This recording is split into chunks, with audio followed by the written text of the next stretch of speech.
दोस्तों, अगर मैं आपसे कहूं कि एक ऐसा बयान आया है जिसने बाबा साहेब आम्बेडकर को लेकर सालों से खड़ी की गई दीवारों में दरार डाल दी है, तो क्या आप यकीन करेंगे?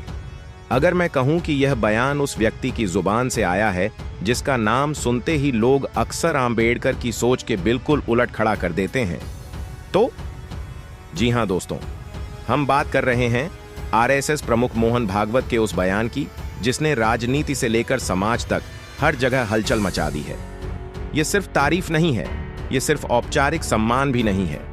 यह बयान एक सवाल है, एक चुनौती है और शायद एक नई सोच की शुरुआत भी। आज की यह कहानी आपको मजबूर कर देगी सोचने पर कि क्या सच में बाबा साहेब आम्बेडकर सिर्फ एक समुदाय तक सीमित थे, या फिर पूरा भारत अब धीरे धीरे उनकी सच्चाई को स्वीकार करने लगा है।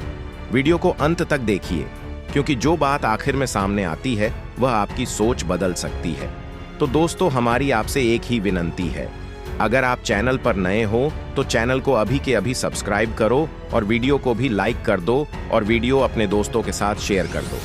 तो चलिए वीडियो शुरू करते हैं। दोस्तों, हाल ही में एक कार्यक्रम के दौरान मोहन भागवत ने डॉक्टर बाबा साहेब आम्बेडकर को लेकर जो बात कही वह सिर्फ एक औपचारिक भाषण नहीं थी, वह बयान था इतिहास की एक सच्चाई को स्वीकार करने का और समाज के सामने आईना रखने का। उन्होंने कहा कि बाबा साहेब आम्बेडकर सिर्फ किसी एक वर्ग या समुदाय के नेता नहीं थे, बल्कि वे पूरे भारत के लिए सोचने वाले राष्ट्र निर्माता थे। ये बात सुनते ही कई लोगों के कान खड़े हो गए, क्योंकि अब तक आम्बेडकर को या तो सीमित करके देखा गया या फिर जानबूझकर गलत संदर्भों में पेश किया गया। भागवत ने अपने संबोधन में यह भी कहा कि अगर आज भारत का संविधान दुनिया के सबसे मजबूत और जीवंत संविधानों में गिना जाता है, तो इसके पीछे बाबा साहेब आम्बेडकर की दूरदृष्टि, उनका संघर्ष और उनका बौद्धिक साहस है। उन्होंने यह स्वीकार किया कि आम्बेडकर ने ऐसे समय में सामाजिक समानता की बात की जब समाज उसे सुनने को तैयार ही नहीं था। यह बयान इसलिए भी महत्वपूर्ण हो जाता है क्योंकि यह उस सोच से टकराता है जो सालों से आम्बेडकर को विवादित या विभाजनकारी बताने की कोशिश करती रही है।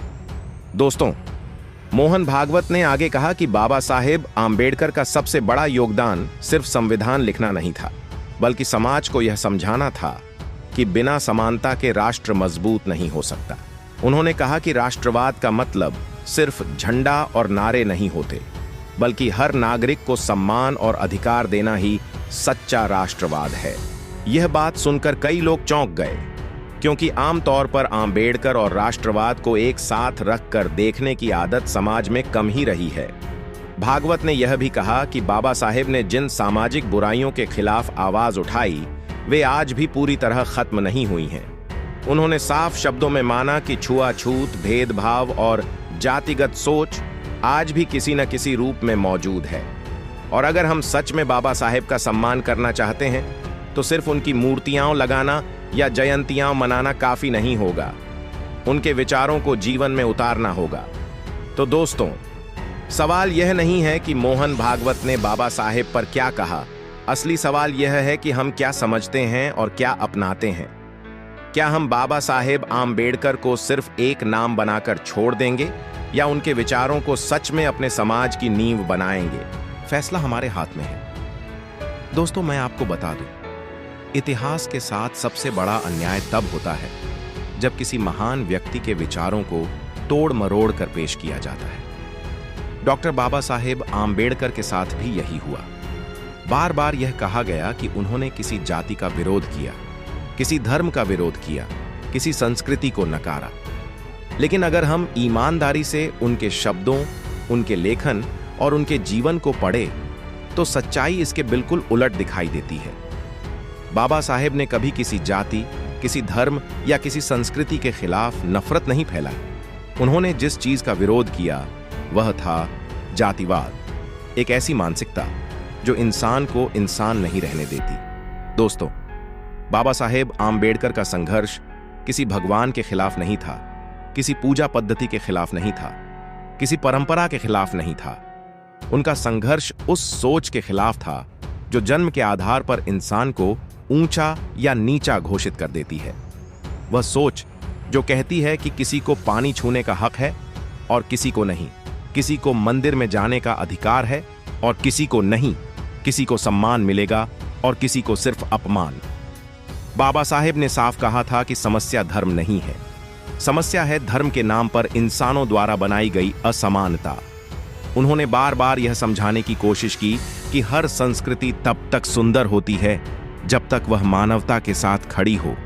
जिस दिन कोई संस्कृति इंसान को तोड़ने लगे, उसे गुलाम बनाने लगे, उस दिन सवाल पूछना जरूरी हो जाता है।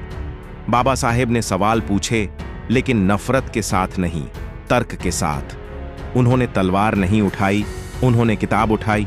उन्होंने भीड़ नहीं भड़काई, उन्होंने दिमाग जगाया। दोस्तों, बाबा साहेब आंबेडकर का सबसे बड़ा योगदान यही था कि उन्होंने अंधविश्वास के खिलाफ इंसान को खड़ा किया। उन्होंने कहा कि आंख बंद करके किसी भी बात को मान लेना, चाहे वह कितनी भी पुरानी क्यों न हो, समाज को आगे नहीं ले जा सकता। उन्होंने लोगों को सिखाया कि सवाल करना अपराध नहीं है, बल्कि विकास की पहली सीढ़ी है। उन्होंने कहा कि अगर कोई परंपरा आपको इंसान नहीं रहने देती, तो उस परंपरा पर पुनर्विचार जरूरी है। लेकिन यहां एक बात समझना बहुत जरूरी है। बाबा साहेब ने कभी यह नहीं कहा कि हर परंपरा गलत है। उन्होंने यह कहा कि हर परंपरा की कसौटी मानवता होनी चाहिए। जो परंपरा समानता सिखाए, करुणा सिखाए, न्याय सिखाए, वह स्वीकार्य है। और जो परंपरा इंसान को इंसान से छोटा समझाए, वह चाहे कितनी भी पुरानी क्यों ना हो, उसे बदलना होगा। दोस्तों, बाबा साहेब आंबेडकर के जीवन में दर्द था, अपमान था, तिरस्कार था, लेकिन इसके बावजूद उन्होंने कभी द्वेष का रास्ता नहीं चुना। उन्होंने कभी यह नहीं कहा कि अत्याचार का जवाब अत्याचार से दिया जाए। उन्होंने हमेशा ज्ञान और न्याय का मार्ग दिखाया। वह जानते थे कि नफरत से सिर्फ नफरत पैदा होती है, लेकिन शिक्षा से क्रांति आती है। इसलिए उन्होंने कहा, शिक्षित बनो, संगठित रहो और संघर्ष करो। लेकिन यह संघर्ष हिंसा का नहीं, विचारों का था। जब बाबा साहेब संविधान लिख रहे थे, तब उनके सामने एक मौका था। अगर वे चाहते तो बदले की भावना से कानून बना सकते थे, लेकिन उन्होंने ऐसा नहीं किया।